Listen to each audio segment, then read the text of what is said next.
Okay, let's take a look. Okay, here I'm opening up a new file.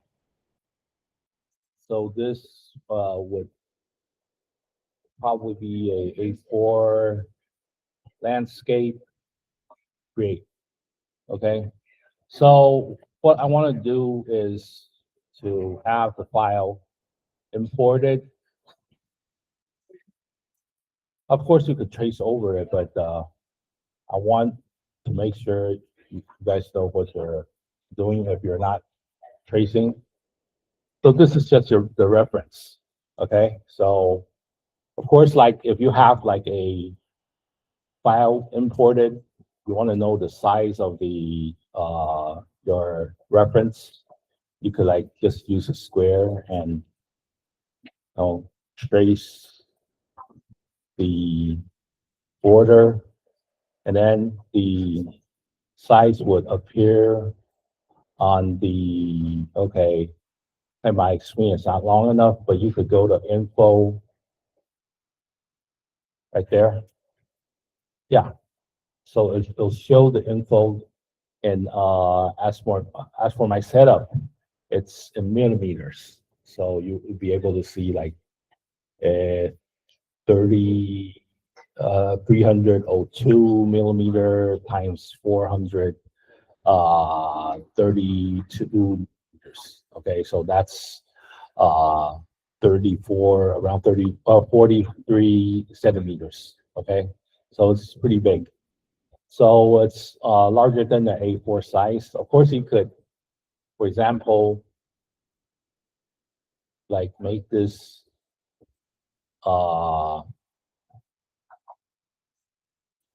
portrait, and let's say this is a A4. Yeah. Okay. A4. Okay. So let's bring that down to, oh, so it's not really A4. It's sort of like letter. Well, it's A4. Around A4. Yeah. You don't have to like trace exact the same. Just use it as a reference. So for the first area, you probably want to have a logo. Okay. So this area over here, you don't have to like, this is just a placeholder. So that's a blank area. Oh, recently I've been working on a project.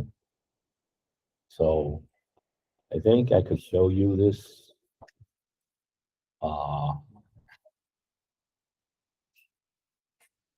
Okay, hold on.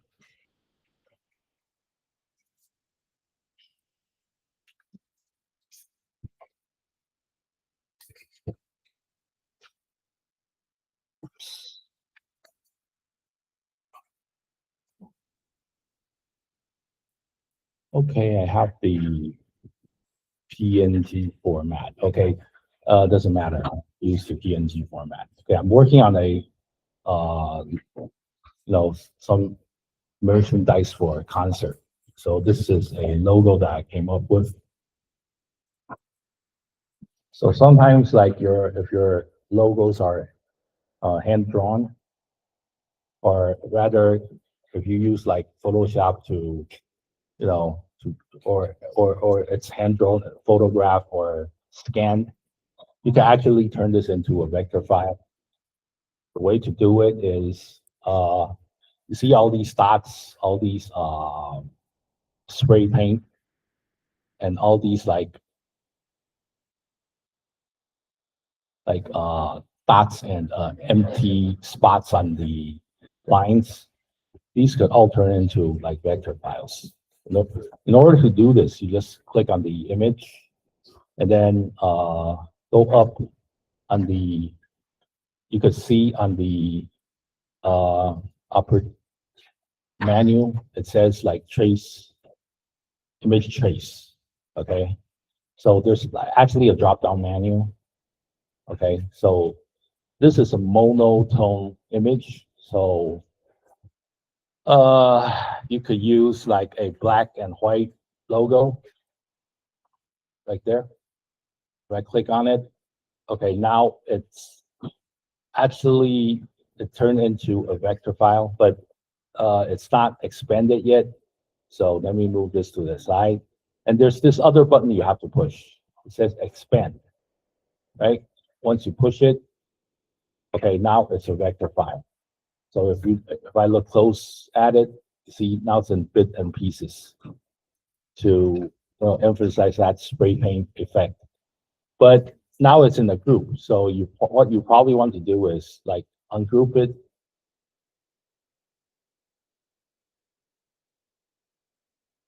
But there are still like pieces of white inside the structure.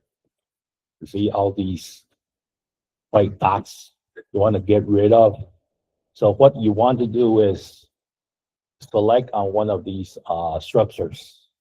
You want to go select, same, fill color, right? So that will leave the white out. So move that black area, okay? Move it aside. And then for the rest of the white garbage, just delete. Okay, so you have here a vector version of the same image. Of course, it's not exact the same because once you like zoom in at it, you can see a little bit of vector style triangles and bits. But if you zoom, like it's still getting the job done. Like if you when you print out a T-shirt or any other merchandise, it'll work.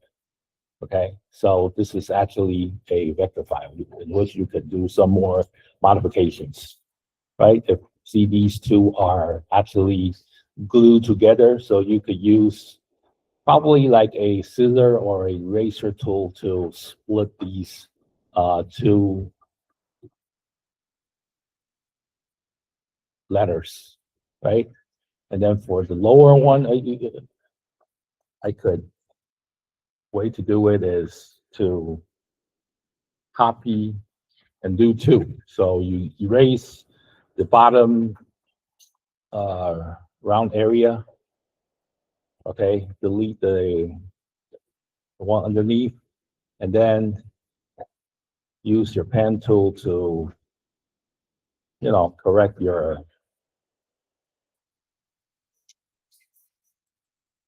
structure. So I won't know everything, but you get the idea. And then the other one is to erase the one on top. Okay, you have to select your object and then do more erasing on top. So of course, like it needs some modification after you transfer it into a vector graphics. But before anything, let me switch this back to an image again. I was using black and white logo. Of course, there are a variety of like places I can do. Like it says like tracing results. I could, for example, oops, I have to, yeah, right there. Okay, image trace. I could select, for example, line art would be another style of it's in dots, so it's not workable. So Control Z or Command Z, go back again. Let's try probably technical drawing. It's still a mess. Yeah, so you really have to give it a try to see which works better. So I think for the most, I think black and white logo works the best for these kind of like monotone, calligraphy or logos,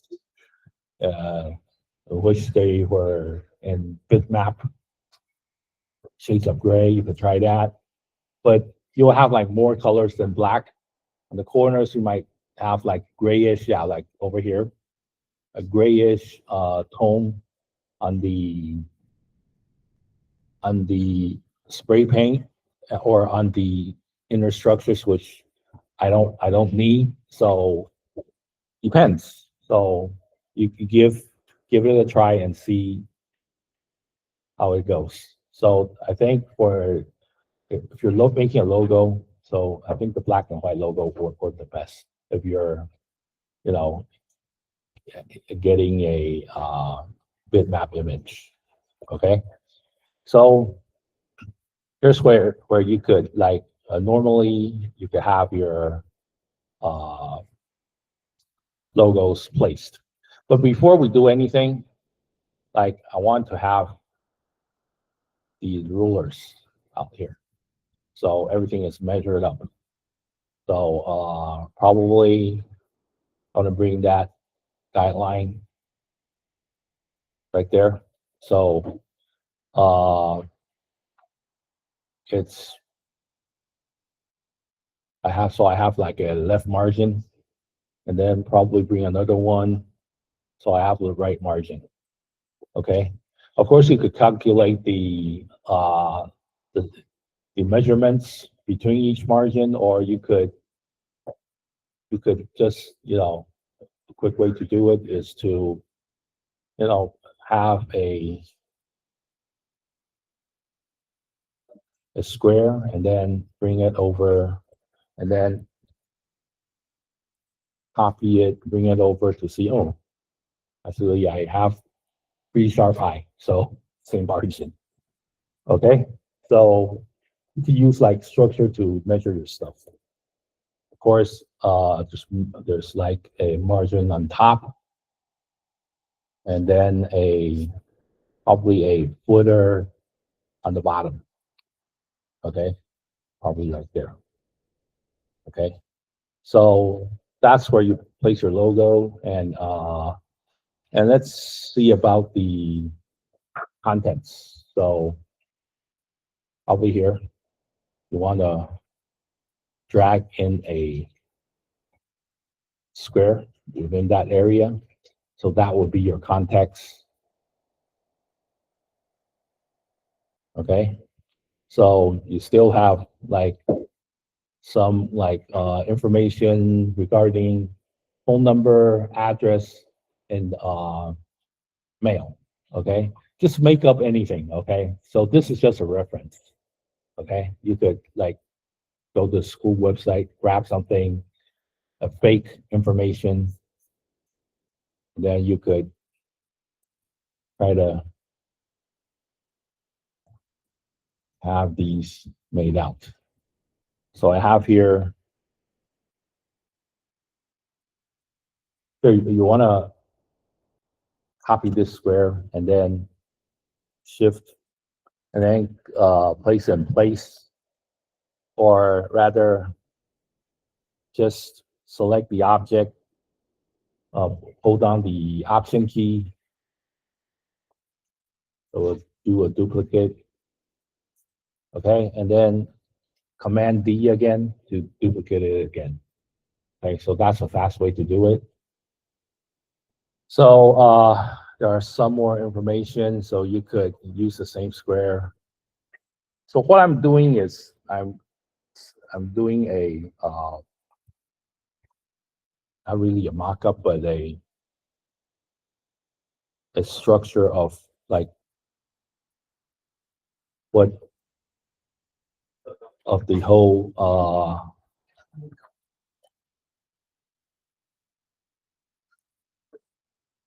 design. Okay, so I'm gonna probably bring that toward there. I don't need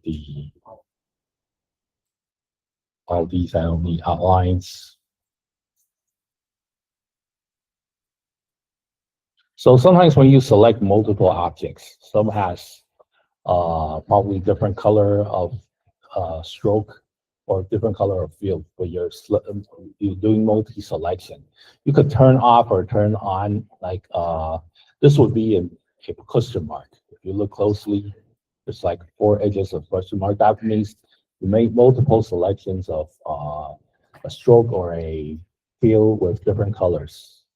Okay, so there's select a certain color or I could just cancel everything. Well, I couldn't. Okay. Guess you have to turn off one by one. I thought you can. So unless they're the same, I guess. Yeah. Okay. So I'll probably push this a little bit so it's not the same width, height. I meant. So copy again, paste. It'll automatically align itself with the red lines. Okay, and then for the lower part, something like that. Okay, but okay, I wanna like if you're going to to the printer, okay, with a, for example, this design over here, right? There are a couple of things you have to do. First of all, I have like here an A4 format, right? Everything, of course, is like in the guideline and with a margin, okay? But how does the printer, they know what size this is? Of course, they could get the file, but sometimes you need to uh, do something. Sometimes because of their machine which cuts the paper, it's not so accurate. So you have to do bleeding. So what is bleed? So like when you like open up a new file, notice that there's this bleed information right here. It says top, bottom, left, right. Okay, this is bleed. Okay, so what you do here, if you could set it up on your new file, or you could come over to your file and document setup. Okay, so when you have like document setup, like open up, there's this bleed option. Okay, so what you want to do is have maybe at least like 3 millimeters of bleed on each side. Okay, so after you turn this on, you'll have a red line like on the side of your file, on the side of your your workspace. Okay, which means this is like 3 millimeters. Okay, so what you want to do is have, for example, this design. Okay, try to reach that bleed. Bleed of the bleed process. Okay, go to File, Document Setup. Okay, and then the bleed will be up on top. Okay, so what you want to do is extend your designs. So this area is the area in which the cutting machine will cut. So it's not really accurate. Sometimes it's accurate. The newer machines are more accurate, but sometimes it's not. You know, you have like piece of a paper like flopping, and then they won't be cropped at the right.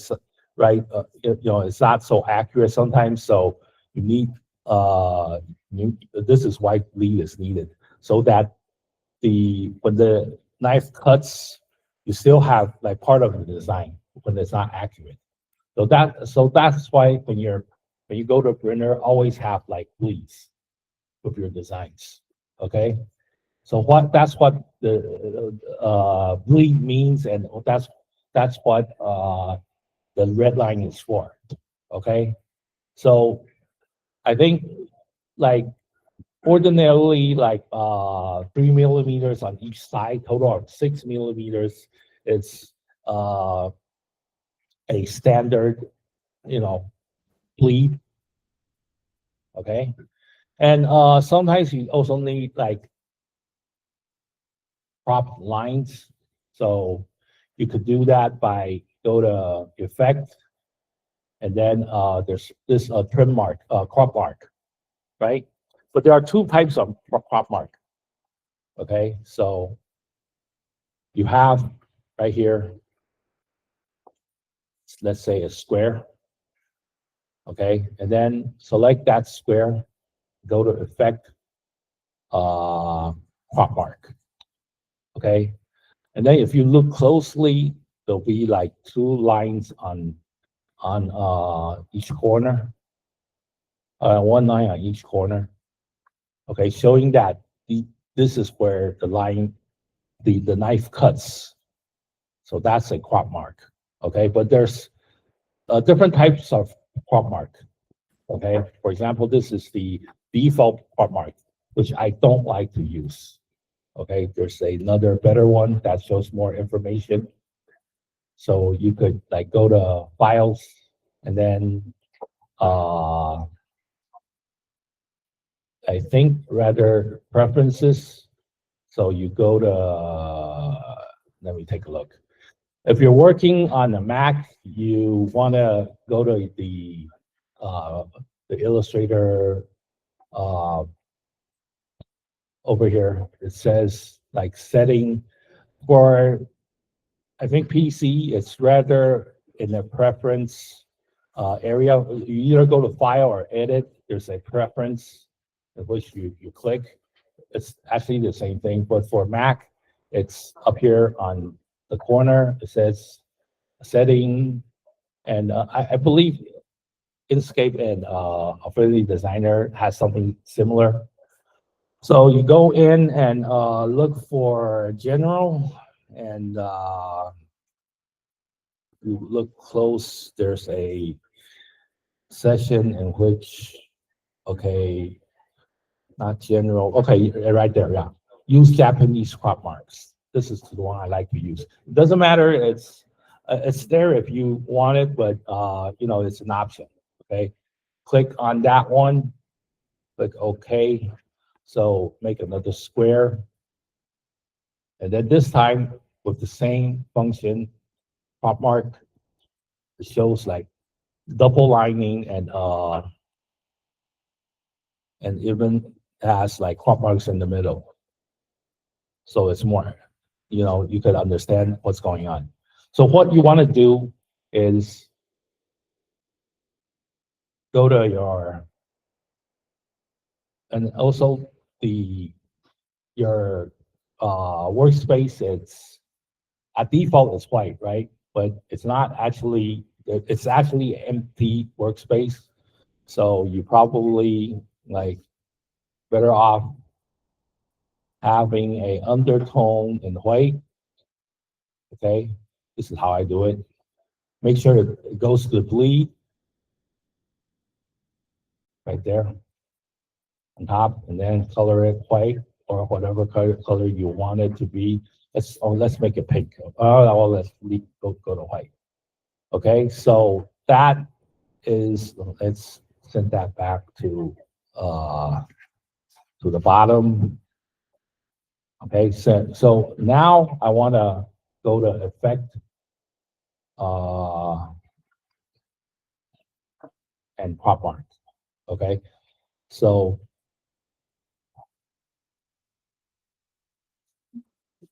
okay,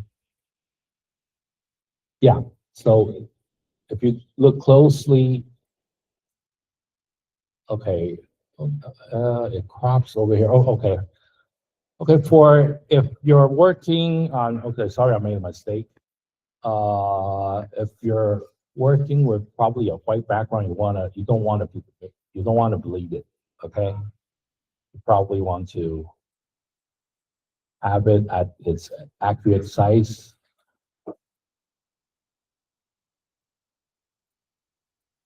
And then go to Crop Mark right there. So you can see that it's cropping out the, remember they're printing with white paper, right? So if you're working on white, this is how it's cropping out the bleed, okay? And then, or any extension of your design, okay? So this is how you get your files ready. And then you probably want to save it in a PDF format. So why is it?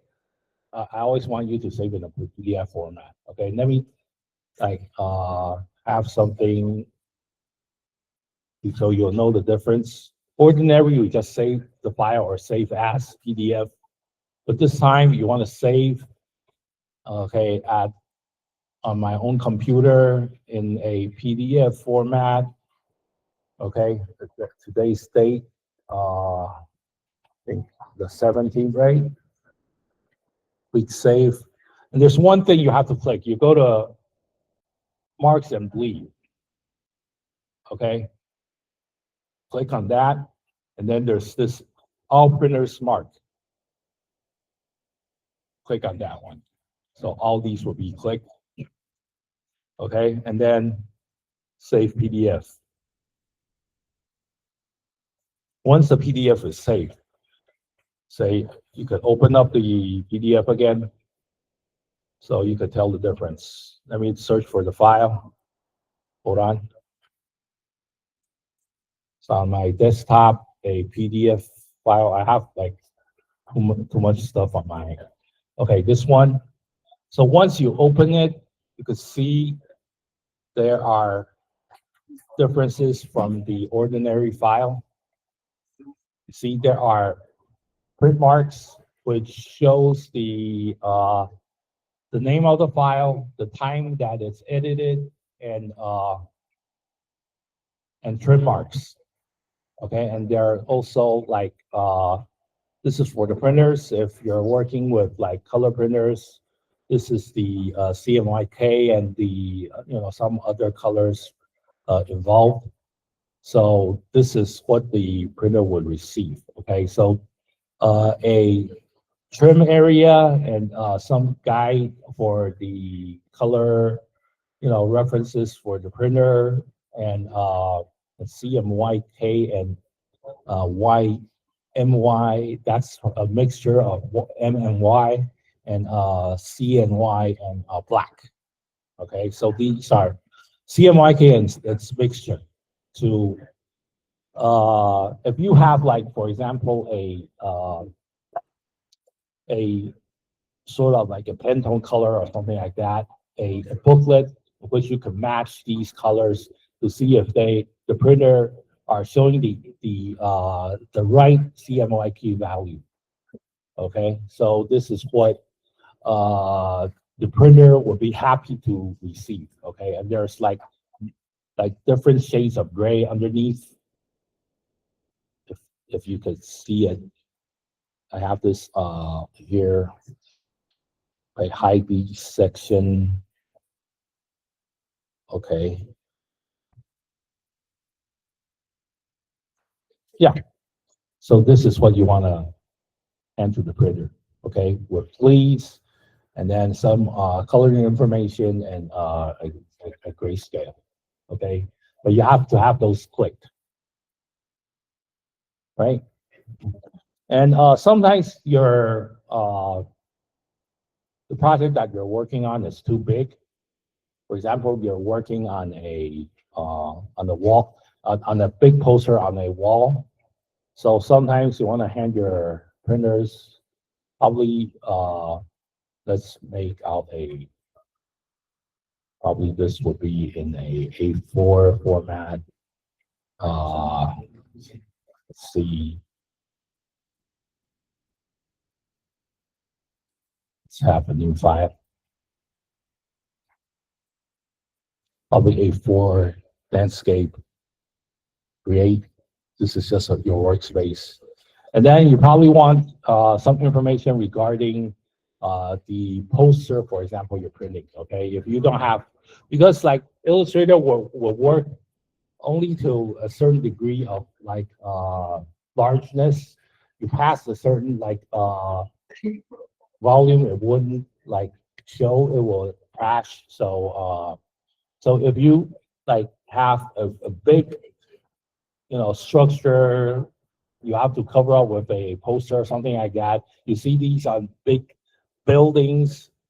So you just like tell the printer your size. For example, this. Let me. My setup, I have to like turn the eyeball on. Okay. For example, I have probably a design of some sort. Okay, for example, on import a, let me see if I have, okay, for example, this one. Okay, so this is not really a good example. Let me look for a image. For example, I have here a, okay, for example, this would probably uh, be a poster which covers up a building, or maybe at least like 3 floors high, something like that. Let's say this is like 5 meters, right? Okay, so you actually have a tool over here, right there. Have this in any size on your workspace, and then you have this dimension tool, right? Click on it, then you could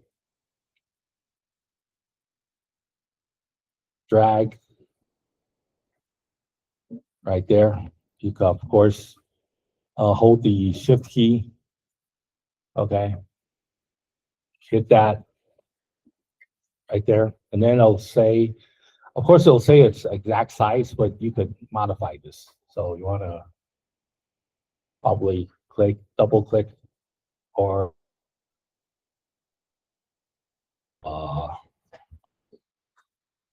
I think you double click. No, I can't.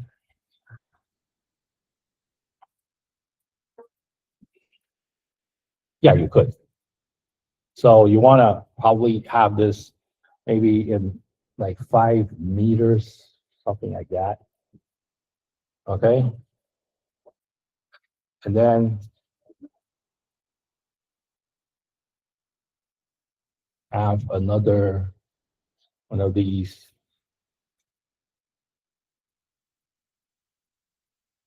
Hold the shift key to make sure it's straight.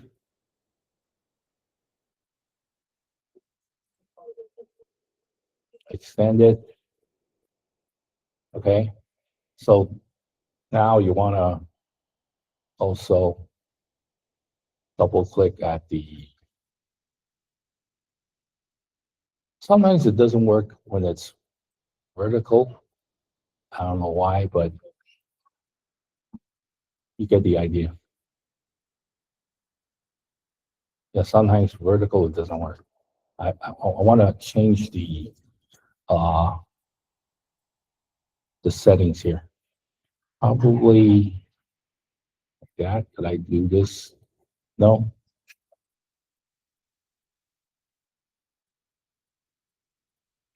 Yep. Double click.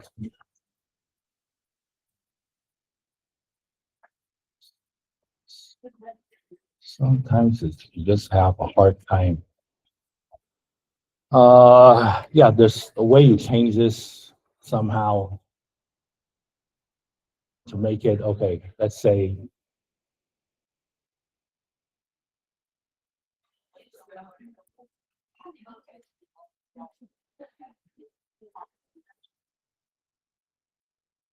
oh, it's not the same. Okay.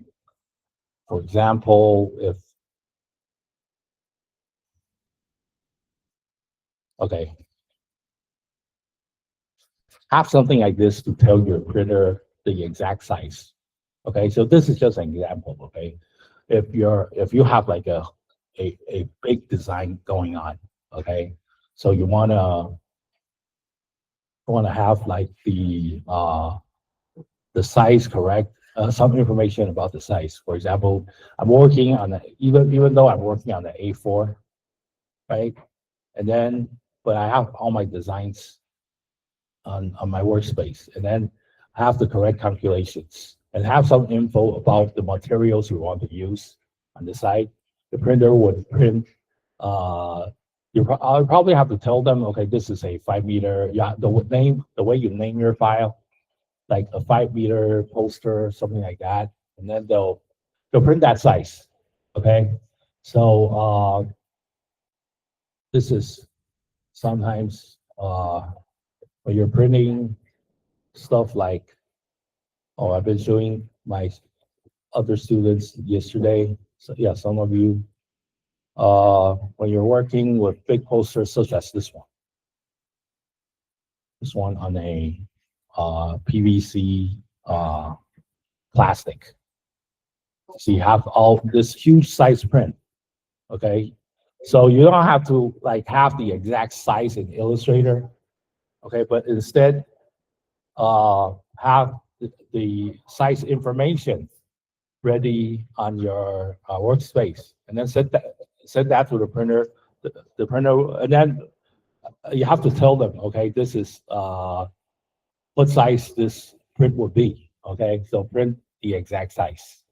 Okay, so sometimes you prepare the exact size, same scale, but sometimes they have to rescale because the Illustrator won't go that big of a size. Okay, so you have to give information, to the printer regarding big sizes.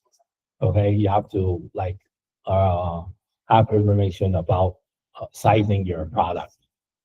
Okay, so both works. So it depends.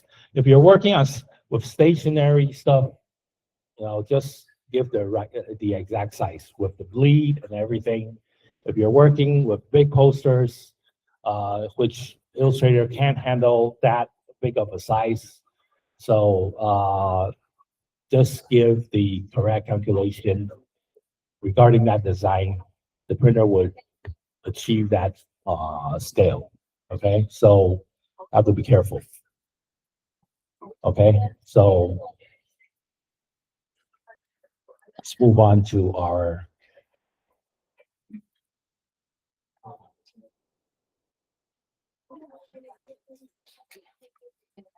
oops. I think I deleted it. Oh yeah, right there. Okay, so as you can see, I have my letters and everything. See, I don't want to like do everything for you, but just to show you how everything works. So for this session, I probably have like some information. Of course, this is gibberish. It's not really a content, but notice that everything is indented, right? So the way to do it is, of course, I have like you need some like content. For example, right here, you click, and then there's like gibberish, right? This is like gonna have like the right size for your content. For example, I have like 16 pixels for the content, right? And then you probably need to go to show for the characters. So, okay, there's this character panel. If it doesn't show, you go to Windows and go to text type, right? And then click on character. It'll have its own window rather than use the one on the property. Use the characters panel because there's like more options you could do. Okay, you go to like for example, you might bump into situations that for example you want to indent it. Okay, so the way to do it is to show. Okay, one of these selection. I guess this one. Let me see if like no, not one of these would indent. Okay, so you have to look for I guess that one. No, it's not like backspacing. So there's a in which you could do this. Probably a paragraph. Yeah, paragraph right there. Beside the character, there's like paragraph, right? And then you could, for example, the second one, you could like click into indent it, right? For example, a 20 DT might be good enough, right? That's how you indent things. And then probably that would be a second paragraph. Then you do more indent. Okay, 20. Exact the same. What if you want to add bullet points? Of course, it's there. And then you want to add numbers or Roman numerals. It'll also do. See, if I want to have like a number in front. So what if I want to have like a number in front, but everything follows after that number. So you could do a maybe a bullet. Yeah, if you select bullet, everything will automatically like move like the bullet. So, or sometimes you want to have like a number. Yeah, it does automatically, right? Because I had like a square as my uh, text content, you know, area. So I could actually move the square to, fix or to, navigate or move my contents around to a certain, what if I want to insert a image on the right, you could do that, okay? Or, and then of course there are some other, your paragraphs in the align in the center, or usually we align to the left for, for formal letters. Okay, so what if you have a long letter, you need 2 pages. So I want to duplicate this workspace. You want to go to the artboard, click on it, option, and go to your workspace, and then drag it. That's the duplicate of the second, and then have this okay, once you have you want to have like both contexts selected. What you can do is go to this type tool, right? You click on the wait for certain wait, let me figure out how this works. Okay. You can actually connect these 2 content together. Like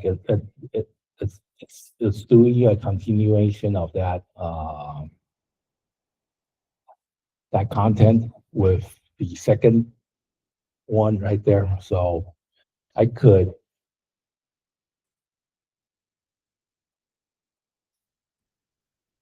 just double click. Let me take a look.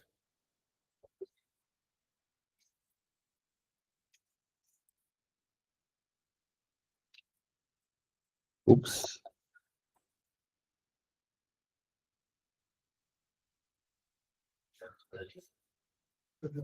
Yeah, this is what.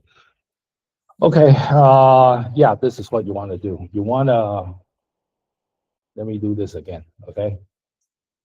So you want to, if there's like more content, like within this area, like of course you could drag and then you can see the rest of the content. If you notice a plus sign uh, on the corner, it'll show like a plus sign, right there on the corner, a little red square with a plus sign, right? That means there's more content, okay? And then you go to that plus sign, you double click at it, okay? You'll notice that the rest of the content would be, on the side. And then you want to drag that area to the next page, okay? So notice that there's a line that runs to these 2 like sessions, right? Which means that that the rest of the content like starts on the next square. So okay, let me do for example, I want to make this area less See, the right area will be more because the content would be extended to the area to the right, right? The content area to the right. So what if I have a third one? You could also go to the, I want to, like, you see this plus sign that popped up again? So you want to double click. You see, now there's like a third content, which does a extension. So you could actually, like, for example, over here, squeeze that in, and then it will extend to the third area. So sometimes when you're like doing layouts for probably a book or a magazine, okay, you need probably an image underneath this paragraph that explains the image. And then there's like more content regarding that description of that image or something. It'll self-extend to the third area. So if you see all these lines that are connected, right, which that means that the content or the rest of our content are extended to another square, another text context area, right? I hope I made myself clear, right? Okay, yeah, so that is how you extend like content, and then how you have like indent your stuff and have your content numbered, or rather, if I put a bullet, right, bullet point to to make your document more interesting, right? Okay. So the rest is pretty easy, straightforward. You want to indent everything, indent the first sentence, or the one at the bottom is to leave a blank space on top. For example, if your paragraph, it starts on top here. If you go to the third one over here, it actually, okay, probably this paragraph right here. You probably want to, okay, extend it on the second one, but not the first one for some reason. You see, it sometimes you need some space between paragraphs. I guess on the first section of the next paragraph, you could try this one over here. Okay, so these two, and then you could like set margin or indent, whatever you could do with it. Okay, so of course there are some indenting and margins in between the paragraphs, which you could try to figure out yourselves. Okay. Okay, so for this session, of course, you could take a break for 10 minutes. When you come back, so these are like, some of the office stationaries in which you seldom, you often use, right? For example, like some letter informations, like for example, here's an invoice. Okay, for invoice, you probably need a chart. And then for the chart, you could go to one of these chart tool. All right, this one, a column graph. Okay, if you extend it, oh no, not that one, but rather, I think the line one, yeah. You go to the line segment tool, there's a rectangular grid tool, okay? That one you could click and click in how many numbers of column and row that you need, and have that, and then cancel out the ones that you don't need. Give it a color, so you have like sort of like a grid you can work on. Okay, so that's how this graph is laid out. Of course, you could like do it line by line. That would also be good. Okay.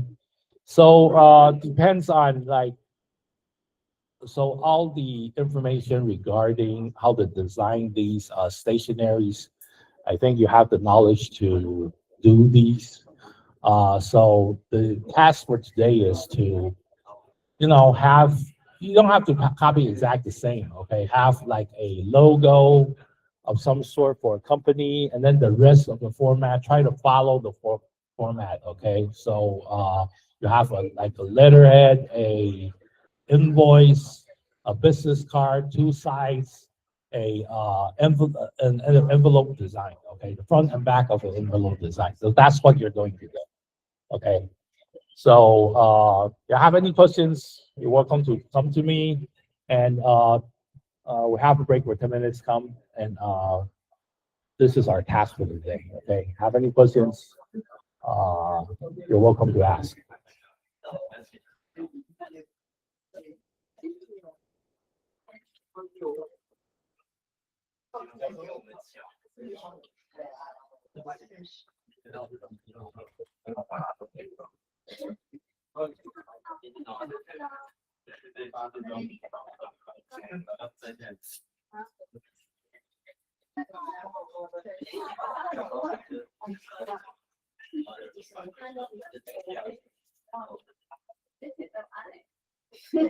Yeah, the reference image is uploaded on the Google Classroom, so download and you don't really have to trace it. You can come up with your own, but follow the format. Just to have some a paragraph of some sort, have it indented, and then have like margins and add.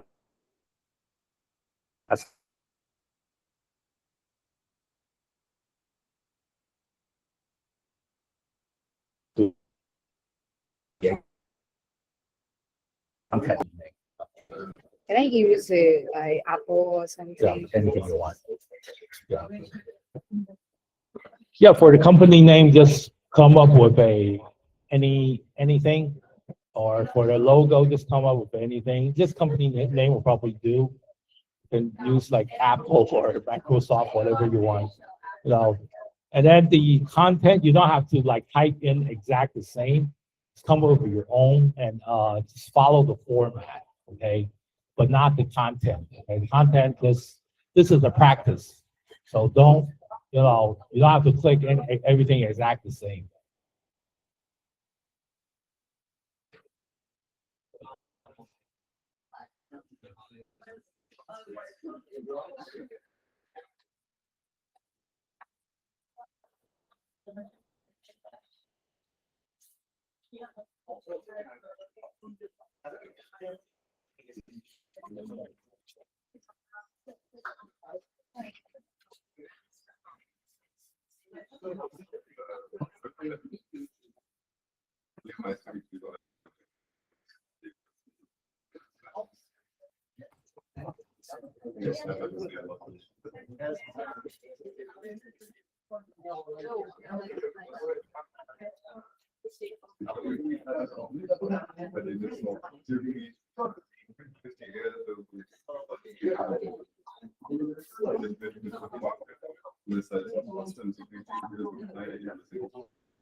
Because I cannot see that.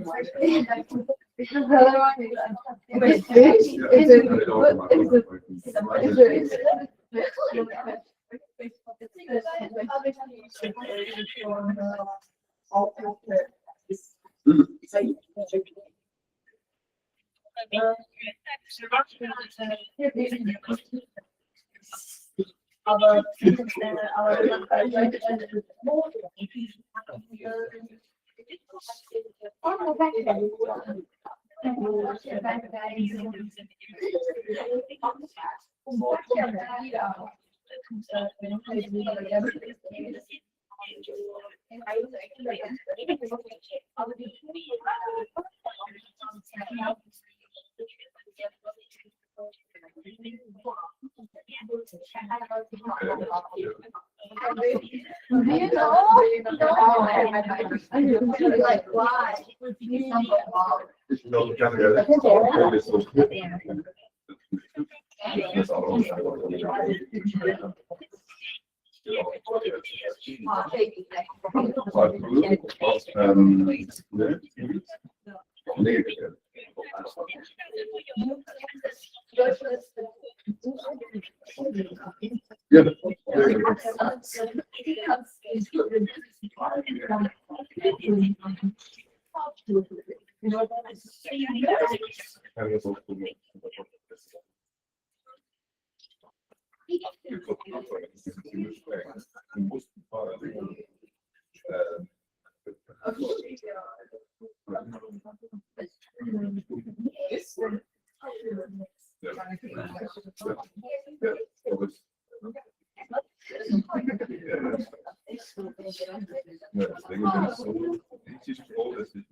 Oh, yeah, because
Oh, okay.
It's freezing. Again? Again? Yeah, again. Yep, again. You should. Stop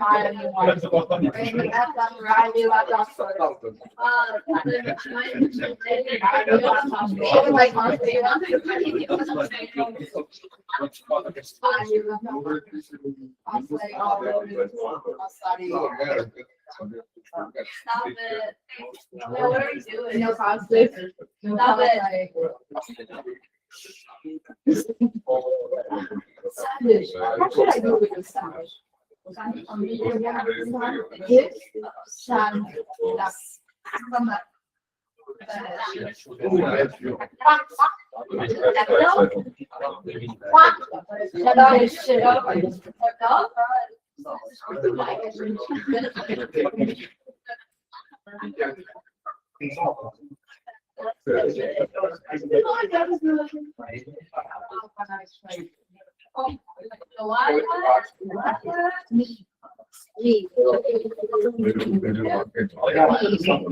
Okay, I think it's about time to do a roll call. So, go to Google Meet, click in your student ID and your name, to show your attendance. So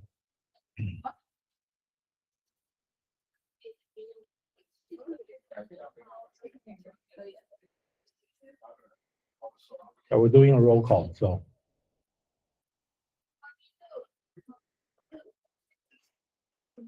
各位同学点名哦。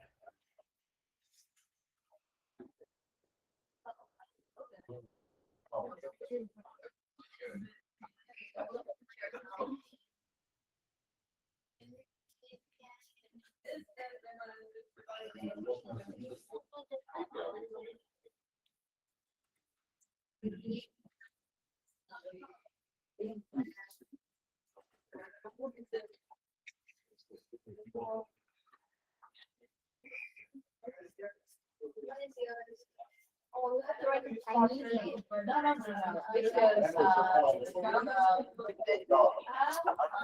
Okay, 110 or 18. 118. You remember when you can ask my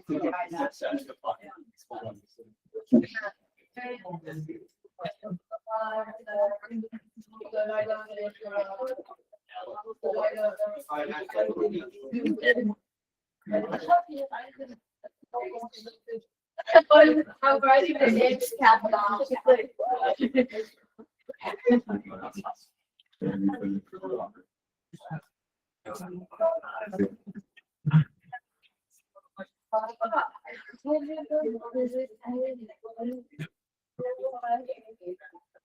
okay.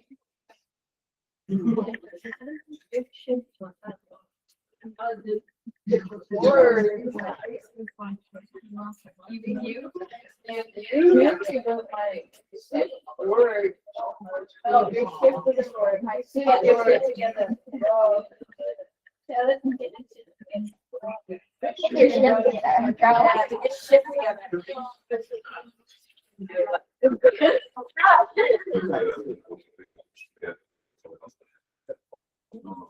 You have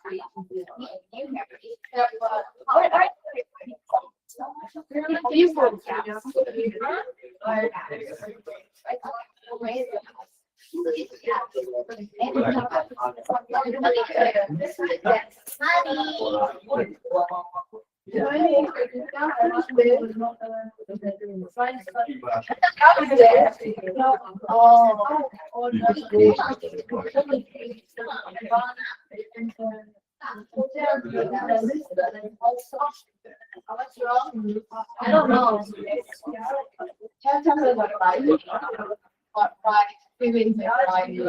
Oh, Mommy, still in the Ryan table.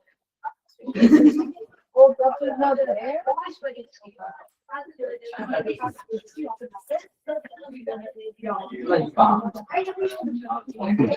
Line her.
You made the slogan? Slogan, well, if you like. If you like.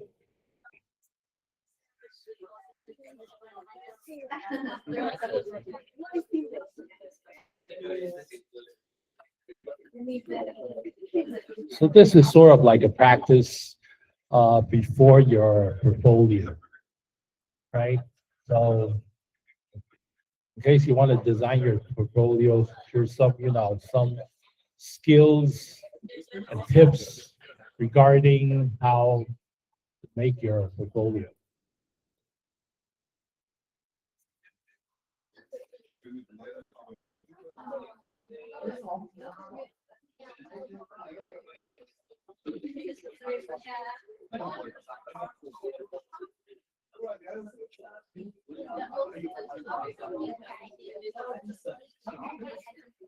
Okay, just a reminder, doing a roll call, your student ID and your name.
Oh, your reference, bro.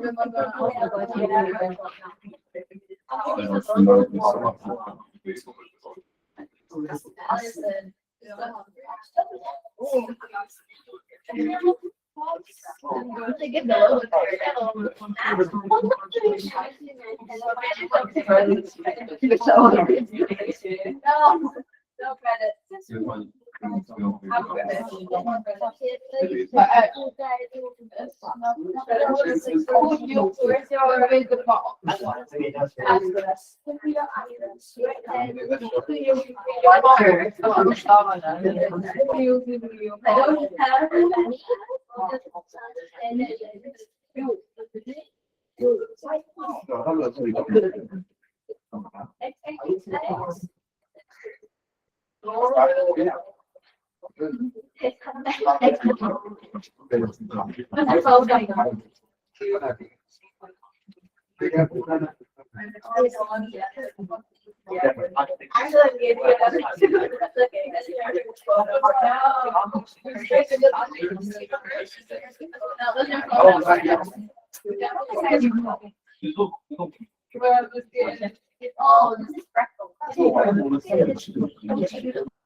Look at this.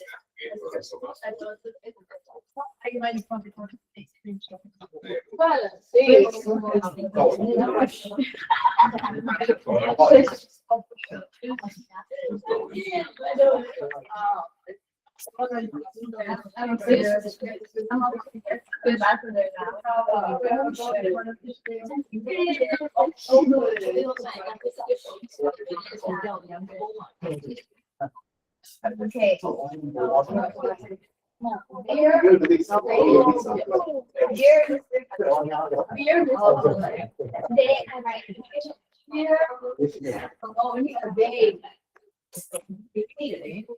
I don't know.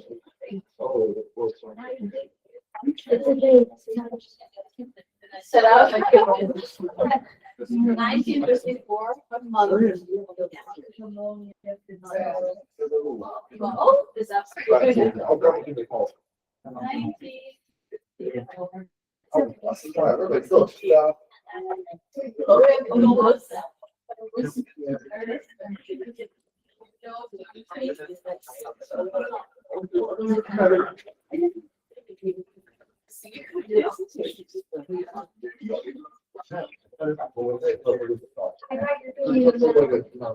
What's the historian?